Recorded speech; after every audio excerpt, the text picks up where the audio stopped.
अस्सलाम वालेकुम। अच्छा, आज हम स्टार्ट करते हैं अपना लेक्चर इलस्ट्रेटर का। तो ये मैं बिल्कुल स्टार्ट से कर रहा हूँ। इसकी इंट्रोडक्शन से तो फर्स्ट ऑफ ऑल हम आएंगे अपना एडोबी इलस्ट्रेटर हम ऑन करेंगे। ठीक है। तो इसके लिए मैंने कुछ नोट्स आपके लिए बनाए हैं। नोट्स के अंदर आपके ये जितने भी पैनल्स वगैरह है ना, इनको मैंने ये किया है, कोशिश ये की है कि इनकी पिक्चर्स वगैरह लेके तो आपके साथ शेयर की जाए। तो अगर अभी हम इसे देखें तो यहाँ पर सबसे पहले मेरे पास लिखा हुआ है अंडरस्टैंडिंग द इंटरफेरेंस, यानी कि सबसे पहले जो हमने चीज़ देखनी है ना, वो डबल स्टेटर का इंटरफेरेंस देखना है कि इसके अंदर क्या क्या चीज़ें आपकी बनेंगी। ठीक है। तो इसके लिए सबसे पहले हमने एक नया डॉक्यूमेंट ओपन करना है। अगर हम इस पे आएंगे, इलस्ट्रेटर ओपन हुआ है, फाइल्स पे आएंगे, इसके बाद हम ये न्यू पे आएंगे। न्यू पे आके अगर हम देखें तो यहाँ पर हमें सबसे पहले इसका डॉक्यूमेंट का टाइटल देना पड़ता है, नाम देना पड़ता है। फॉर एग्जांपल मैं यहाँ पर नाम देता हूँ आज की डेट, और आज डेट है मेरे पास 8 मई। ठीक है। और ये आ गया मेरे पास। इसके बाद यहाँ पर आ रहा है number of art boards. Art boards में आगे चल के दोबारा से बताऊंगा ये क्या चीज़ होती है, इसलिए अभी नहीं बता रहा। स्पेसिंग वगैरह ये कुछ नहीं मैं बता रहा। लेंथ और विड्थ, हाइट और विड्थ, ये दो चीज़ें हमें नज़र आ रही हैं। इन्हें हम देखते हैं बाद में, हमें ओके करते हैं। ठीक है। ये मेरे सामने एक इस वक्त लंबाई और चौड़ाई में एक बराबर प्रोजेक्ट जो है वो ओपन हो गया। अब हमने क्या करना है कि हमने इधर से एक दो चीज़ें और देखनी है। सबसे पहले देखें तो सबसे पहले नोट्स में मुझे मिल रहा है यहाँ पर टूल्स पैनल। ठीक है। तो टूल्स पैनल ये लेफ्ट साइड पे है ये सारा। ठीक है। नोट्स में भी इसकी पिक्चर अवेलेबल है, यहाँ भी अवेलेबल है। तो ये टूल्स पैनल बेसिकली हमारा यूज होता है इस जगह पे। ये जो हमारे पास नज़र आ रही है ये सारे टूल्स वगैरह, इन्हें यूज करते हुए हम कुछ डिफरेंट प्रोजेक्ट्स होते हैं वो डिजाइन करते हैं। अच्छा, टूल्स पैनल के बाद आगे मेरे पास आ रहा है कंट्रोल पैनल। तो कंट्रोल पैनल ये ऊपर वाला एरिया है, ये एरिया। जब हम कोई स्पेसिफिक टूल सेलेक्ट करते हैं तो उससे रिलेटेड जो यहाँ पर ये देखें, ये डिफरेंट टूल्स जो होते हैं, टूल्स वगैरह जो कंट्रोल पैनल्स वगैरह यहाँ पर ओपन हो जाते हैं कि आपने इसके लिए क्या क्या यूज़ करना है। ठीक है। जैसे ये अभी मैंने एक ब्रश टूल यूज़ किया है, तो ब्रश टूल से रिलेटेड यहाँ पे ब्रश टूल की डिफरेंट जो शेप्स हैं या डिफरेंट जो फीदर इफेक्ट्स वगैरह हैं, वो सारी मेरे सामने यहाँ पर शो हो रही हैं। ठीक है। अच्छा, इसके बाद नेक्स्ट हम आते हैं कंट्रोल पैनल के बाद हमारे पास आर्ट बोर्ड आ रहे हैं। आर्ट बोर्ड्स के अंदर हमारी दो चीज़ें आएंगी। पहली तो ये बजाते खुद जो ये चीज़ मेरे सामने आ रही है, ये एक आर्ट बोर्ड है। बाज़ औक़ात हमें एक से ज़्यादा आर्ट बोर्ड, इसे क्लिप बोर्ड भी कहा जाता है। ठीक है। बाज़ औक़ात हमें एक से ज़्यादा आर्ट बोर्ड बनाने पड़ते हैं। मिसाल के तौर पे एक बुकलेट बना रहे हैं, बुकलेट के 10 पेजेस हैं, तो ये इस वक्त मेरे पास सिर्फ एक ही शो कर रहा है। एक से ज़्यादा शो करने के लिए हम करते हैं, अगर ये ना शो करें तो ये वाला एरिया, ये जो लेयर्स वाला एरिया, यहाँ से भी ये मिल जाता है। इसके अलावा अगर आप आएँ व्यू पे या विंडोज़ पे, तो उसमें भी देखें, विंडोज़ में ये लेयर एरिया है, F7 से इसकी शॉर्टकट की भी बता रहे हैं, इससे भी आ जाएगा। बहुत सॉफ्टवेयर में इधर से आता है, बहुत सॉफ्टवेयर में यहाँ से आता है, दोनों में से जिधर से आपको दिल करे। तो ये मेरे पास लेयर्स शो कर रहा है, ये मेरे पास आर्ट बोर्ड शो कर रहा है।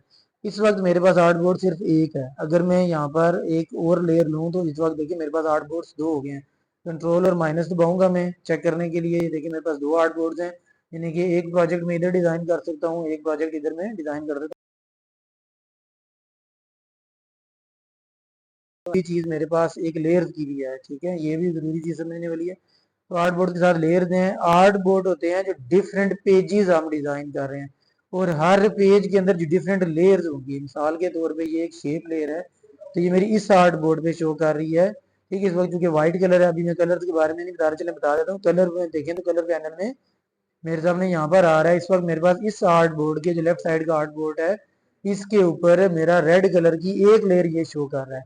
अगर फर्ज करें मैं इसके साथ एक टेक्स्ट बॉक्स भी डाल देता हूँ, तो ये देखें ग्रुप के अंदर मेरी एक टेक्स्ट की लेयर है और एक मेरी शेप की लेयर आ रही है। ठीक है। लेकिन ये वाला आर्ट बोर्ड मेरा बिल्कुल खाली है। इसी तरीके से मैं आर्ट बोर्ड में आऊंगा, ये आर्ट बोर्ड 1 है और ये आर्ट बोर्ड 2 है। ठीक है। आर्ट बोर्ड 1 और आर्ट बोर्ड 2, यानी कि मेरा इस वक्त लेफ्ट साइड का जो आर्ट बोर्ड है वो सिर्फ यूज हुआ है, राइट साइड का आर्ट बोर्ड मेरा अभी तक ये अगले बोर्ड यूज नहीं हुआ। ठीक है। नेक्स्ट अगर हम देखें तो नेक्स्ट आगे हम आकर देखते हैं मेरे पास आ रही है लेयर्स और कलर्स। ठीक है। कलर का मैंने आपको बता दिया, कलर यहाँ से लेते हैं। लेयर का मैंने इधर से बता दिया आपको, लेयर पैनल जिस साइड पे होंगे, ये एक साइड पे आर्ट बोर्ड, एक साइड पे लेयर्स होंगी। ठीक है। अच्छा, नेक्स्ट हम आते हैं, नेक्स्ट देखते हैं। तो लेयर्स के अंदर दो तरह के लेयर्स होते हैं, सॉरी कलर्स के अंदर दो तरह के कलर्स होते हैं। एक होता है हमारे पास फिल कलर और एक होगा हमारे पास स्ट्रोक कलर। ये दो कलर्स मेरे पास आ रहे हैं। ठीक है। फिल कलर क्या है और स्ट्रोक कलर क्या है? बेसिकली फिल कलर होगा जो इसके अंदर हमने फिल किया है। स्ट्रोक कलर इसके साइड पे जो आउटलाइन है, इस मेरे पास साइड पे आउटलाइन कोई नहीं है, लेकिन यहाँ पर मेरी ब्लैक कलर के स्ट्रोक कलर अवेलेबल है। बिल फर्ज आप कहते हैं कि आपको ब्लैक नहीं चाहिए, आप यहाँ से कोई भी कलर डबल क्लिक करके आप सिलेक्ट कर सकते हैं, जैसे मैंने अभी ब्लू कलर सेलेक्ट किया। अब आप यहाँ नोट करेंगे कि यहाँ पर ब्लू कलर उस तरीके से आया नहीं है, या अगर आया तो ठीक तरीके से नजर नहीं आ रहा। तो उसके लिए हमें क्या करना पड़ेगा, उसके लिए हमें यहाँ पर आना पड़ेगा इस जगह पे। ये देखिए ये स्ट्रोक का एक ऑप्शन है। अगर यहाँ पर बिल फर्ज ये वाला पैनल आपका नहीं है तो विंडोज पे आए, विंडोज पे भी आपको स्ट्रोक इजीली अवेलेबल है, अल्फाबेटिकली सेट हुए होते हैं। ए वाले फिगर्स पहले आएंगे, ए वाले टूल्स पहले आएंगे और जेड वाले टूल्स बाद में आएंगे। तो ये देखिए ये स्ट्रोक है, और स्ट्रोक को F10 से इन्होंने शॉर्टकट दी हुई है। तो अभी इसका स्ट्रोक 1 है, 1 वेट है इसका। तो मैं अगर इसके वेट्स बढ़ाता रहा हूँ तो ये देखें ये मेरे यहाँ पर ब्लू कलर के स्ट्रोक्स बढ़ गए हैं। अगर बिल फर्ज हम कहते हैं कि नहीं हमें इसे ब्लू नहीं देना, हमें इसे तो ग्रीन देना था, ये देखिए मैं ओके करूंगा तो इसको मैं एक मिनट सेलेक्ट करता हूँ, ये देखें, और ये मैं ट्राई करता हूँ यहाँ से इसे ग्रीन करने की। तो ये देखें ये ग्रीन हो गया है, ठीक है।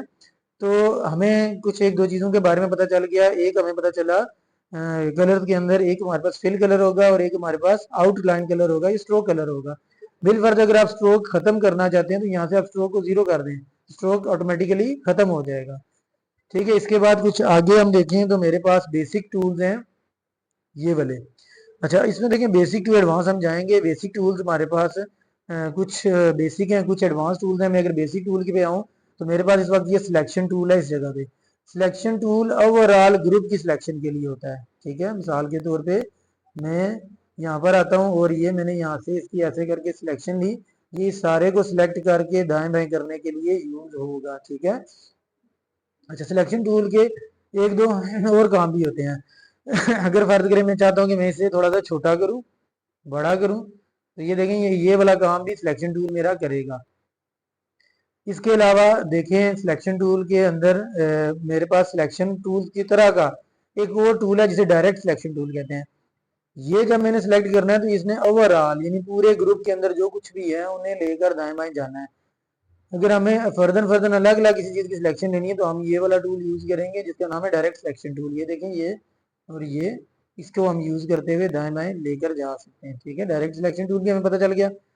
इसके बाद आगे कुछ टूल्स ऐसे हैं, जैसे मेरे पास यहाँ पर आ रहा है ये क्या कहते हैं मैजिक मैन टूल, ठीक है। ये बाज़ औक़ात बेसिक टूल्स में नहीं आता, ये एक तरह की कलर की किसी चीज़ को सिलेक्ट करने के लिए यूज़ होता है। और इसी तरह का एक और सिलेक्शन टूल है मेरे पास लेसो टूल।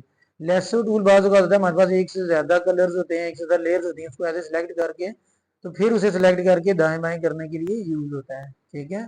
इसके अलावा अगर आप देखें तो मेरे पास नोट्स में नेक्स्ट है शेप टूल, ठीक है। शेप टूल में देखें तो शेप टूल मेरे पास यहाँ नीचे होगा कहीं, एक मिनट, ये देखें ये मेरे पास शेप टूल है। आप ये नोट करोगे दो टूल्स अभी हमने मिस किए हैं, फर्दर हम आगे चल के पढ़ेंगे।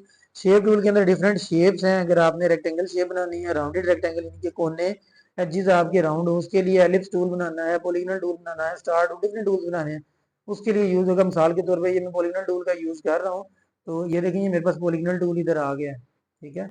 अच्छा पॉलीगॉनल टूल के अंदर एक बड़े मजे के टूल है, ये थोड़ा सा कस्टम मेड भी है। इसे अगर मैं यूज करूँ यहाँ से, अगर इस पॉलीगॉनल टूल पे मैं आऊँ और यहाँ पर सॉरी यहाँ पर मैं ऐसे पॉलीगॉनल टूल में ये 5 राउंड्स आ रहे हैं मेरे पास, ठीक है।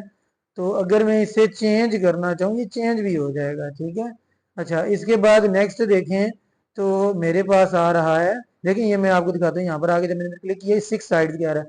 अगर मैं 3 साइड्स में बनाना चाहता हूँ तो देखिए ये 3 साइड भी मुझे दे रहा है। अगर मैं कहता हूँ 4 साइड तो 4 साइड देखें ये भी मुझे दे रहा है इसी पॉलीगॉनल टूल से। 5 साइड्स पे जाएं तो 5 साइड दे रहा है, 7 साइड दें तो ये देखें ये दे रहा है, 8 साइड्स पे आए तो ये देखें, क्लिक करें डिफरेंट साइड, जितनी साइड आपको, जितने आपको एंकर पॉइंट, ये जो छोटा सा एक डॉट आता है, एक कोना आता है, इसे एंकर।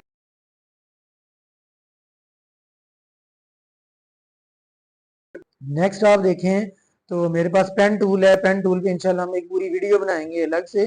पेन टूल बहुत इंपॉर्टेंट टूल है, ये यूज होता है कस्टम शेप्स बनाने के लिए। मिसाल के तौर पे मैं यहाँ पर कुछ कर्व्स वगैरह बनाना चाहता हूँ तो ये देखें कि मेरे कर्व्स यहाँ पर बना रहा है। जैसे कर्व्स आप बनाना चाहें ये इजीली इधर बना सकेगा। फिर इसके अंदर कुछ टूल्स और भी हैं, जैसे ऐड एंकर पॉइंट है, डिलीट एंकर पॉइंट है, और convert convert to curve anchor point होता है। तो ये डिफरेंट टूल्स हैं, ये हम आगे चल के देखेंगे। इसके बाद आ रहा है मेरे पास फिल वर्सेस स्ट्रोक, ये ऑलरेडी मैंने आपको बता दिया कि फिल कलर क्या है, जो अंदर वाला, स्ट्रोक कलर जो बाहर में आउटलाइन का कलर हम देते हैं। इसके अलावा एडजस्ट स्ट्रोक्स के वेट्स वगैरह तो वो भी मैंने आपको बताया। स्ट्रोक अगर आप थोड़ा सा बढ़ाना चाहते हैं, कम करना चाहते हैं, फिर ये टेक्स्ट टूल है। तो टेक्स्ट टूल में देखें तो ये टी वाला टूल है, ये वाला आप यूज़ कर सकते हैं यहाँ कुछ भी टाइप करने के लिए, ठीक है। इसके बाद लेयर्स एंड ग्रुपिंग्स है। अगर आप कोई लेयर्स वगैरह की ग्रुपिंग करना चाहते हैं तो ये देखें, ये लेयर्स हैं। तो इनमें ये एक ग्रुप है। अगर आप नया ग्रुप बनाना चाहते हैं तो ये देखें यहाँ पर डिफरेंट ऑप्शन अवेलेबल है। ये क्रिएट न्यू लेयर है, और ये क्रिएट न्यू सब लेयर है, ठीक है। इसके अंदर एक लेयर और देखें, ये बाहर की मैन लेयर है, और ये इसके अंदर एक लेयर और अगर आप बनाना चाहें तो ये देखें, ये एक ऑप्शन है। फिर उसके अंदर जितनी मर्जी लेयर आप बनाना चाहें। तो ये फर्दर फर्दर जब हम सीखेंगे इंशाल्लाह, कोई प्रोजेक्ट करेंगे तो हमें चीज़ें समझ आएगी।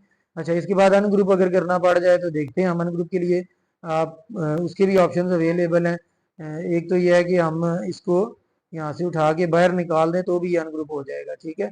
बाकी फर्दर इसमें और भी अनग्रुप के ऑप्शन हैं, आगे चल के हम देखेंगे। इसके बाद हमारे पास एक पाथ फाइंडर है, ये बड़ा इंपॉर्टेंट है, ठीक है। इसके लिए मैं दूसरे आर्ट बोर्ड पे काम करता हूँ ताकि आपको और मुझे समझ आए। आर्ट बोर्ड नंबर 2 पे मैं जा रहा हूँ यहाँ पर, और यहाँ पर मैं आकर क्या कर रहा हूँ, फॉर एग्जांपल मैंने एक शेप ली ये वाली, और एक शेप में इसके अंदर ड्रा कर रहा हूँ ये वाली एलिप्स वाली, ठीक है, ऐसे। अब मैं यहाँ पर यूज करना चाह रहा हूँ पाथ फाइंडर, ठीक है। तो पाथ फाइंडर देखें, ये मेरा ऑलरेडी ओपन है। अगर ना ओपन हो तो आप विंडोज में आएंगे तो ए बी सी, जैसे मैंने पहले बताया उस हिसाब से होगा। ये पाथ फाइंडर ऑप्शन आ रहे हैं पाथ फाइंडर की, ये तो ये देखिए मेरे पास डिफरेंट ऑप्शन हैं। ये मेरे पास दो लेयर्स को मर्ज करने का ऑप्शन है। दो लेयर को सिलेक्ट कैसे करेंगे, यहाँ पे क्लिक करेंगे, दूसरा क्लिक इधर करेंगे, दोनों लेयर सिलेक्ट हो गई, ये मर्ज है, ठीक है। इसके अलावा माइनस बैक माइनस फ्रंट है, ये ऑप्शन मैं इस वक्त यूज कर रहा हूँ। ये देखेंगे, तो ये क्या करेगा, इतने से हिस्से को कट कर देगा। बाज़ औक़ात हमें डिफरेंट एरियाज को कट करना पड़ता है, डिफरेंट एजेस बनाने पड़ते हैं, तो उसके लिए ये टूल यूज होता है पाथ फाइंडर। फर्दर इसको हम मजीद देखेंगे। लास्ट और एंड पे हमारे पास सेव एंड एक्सपोर्ट। तो सेव एंड एक्सपोर्ट आप डिफरेंट तरह कर सकते हैं। अगर आपने सोशल मीडिया पोस्ट पे लगाना है, इस तरह कुछ करना है, तो आप पीएनजी या जेपीजी सेव कर सकते हैं, ठीक है। अच्छा, पहले सेव को देखें हम। तो सेव आमतौर पे हम प्रोजेक्ट जो होता है वो सेव या सेव एज एक बार एआई फाइल में करते हैं, एडोबी इलस्ट्रेटर की फाइल में करते हैं। दूसरी बार हम इसको जो सेव करना चाहते हैं वो हमारे पास डिफरेंट ऑप्शन हैं। अगर आपने सोशल मीडिया पे, फेसबुक पे, इंस्टाग्राम पे लगाना तो पीएनजी या जेपीजी आप कर सकते हैं, जेपैग जिसको बोलते हैं। अगर ये नहीं करना चाहते तो फिर पीडीएफ का ऑप्शन अवेलेबल होता है, तब आमतौर पे यूज होता है जब एक से ज्यादा आर्टबोर्ड यानी 3 4 5 पेजेस आपने बनाने हैं, ठीक है। तो तब सेव एज पीडीएफ करेंगे। इसके बाद एसवीजी एक सेव होता है। एसवीजी यूज होता है जब आपने वेक्टर फाइल सेव करनी हो। वेक्टर फाइल के जरिए आपने डिफरेंट लेजर कटिंग्स वगैरह करनी हो, टेप की कटिंग जो होती है आमतौर पे, ये इस तरह की टूल्स आपने यूज करने हो तो एसवीजीज वगैरह सेव होते हैं। और एंड पे एक एक्सपोर्ट है, एक्सपोर्ट है। तो जो भी चीज़ आपको सेव करनी है उसके लिए आप एक्सपोर्ट पे आएंगे। एक्सपोर्ट पे आके देखेंगे डिफरेंट ऑप्शन अवेलेबल हैं। आपने डीएक्सएफ करनी है तो ये फिर लेजर कटिंग के लिए यूज होगी, ठीक है। आपने पीएनजी सेव करनी है, एसवीजी डिफरेंट प्रोजेक्ट्स इधर अवेलेबल हैं, जिसमें आप करना चाहें यहाँ पर इजीली अवेलेबल है। ये सेव एज में भी ऑप्शन आपको मिलेंगे, कुछ ऑप्शन तो आपको सेव एज में मिलेंगे, ये देखें, ये जैसे एसवीजी का ऑप्शन आपको सेव एज में मिलेगा, ईपीएस का ऑप्शन आपको इसमें मिलेगा, और कुछ आपको एक्सपोर्ट करने पड़ेंगे। जो दोनों में से आपको बेहतर लगे आप यूज कर सकते हैं। तो आज का जो लेक्चर था वो हमारा था इसके इंट्रोडक्शन और टूल्स के हवाले से। ये नोट्स भी मैं आपके साथ शेयर कर दूंगा। आपने क्या करना है कि इसे एक नज़र देखना है, फिर हम नेक्स्ट क्लास के अंदर फर्दर कोई प्रोजेक्ट वगैरह डील करेंगे। जी बहुत शुक्रिया।